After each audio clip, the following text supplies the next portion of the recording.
Salam hörmətli izləyicilər. Hal-hazırda biz Microsoft Azərbaycan şirkətinin stendindəyik və bizimlə bugün Microsoft Azərbaycan şirkətinin təhsil işləri üzrə koordinatoru Emin Daxılovdur.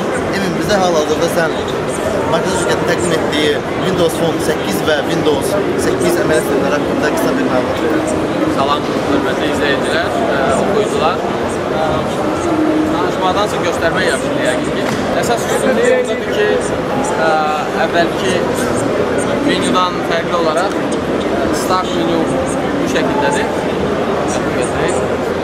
Və istənilən anda köhnə rejimi də qayıtmaq olur, yəni adi desktop rejimində və proqramlar Start menüsündən də çağırılır. Əvvəlki versiyalarla müqayisə etsək, çox yüksək sürətlə işləyir sistemlər. Biz bunu bir neçə kompüterlərdə yoxlamışıq. Hansılar ki, köhnədir, 3-4 illik olan kompüterlərdə də normal işləyir.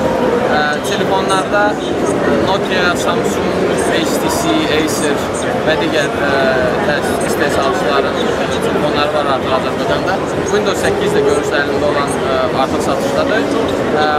7'si, Windows 7'yi istifadə edən istifadəçilərimiz 8'e də qalxa bilərlər və onu yaxşı olar ki, qanuni, legal yolla etsinlər. Ondan başqa bizim başqa bir məhsulumuz da var, görmüşsünüz yəqin, amma onun adı Office 365-dir. Bu bizim bulud əsaslı e-mail və əlaqə ünitidir. Bunu biz həm şirkətlərə, həm təhsil qurumlarına təqdim edirik və təhsil əməkdaşı olduğumuz üçün qeyd edim ki, təhsil müəssisələri Office 365 məhsulundan xüsus 10.000 nəfərə qədər istifadəçi üçün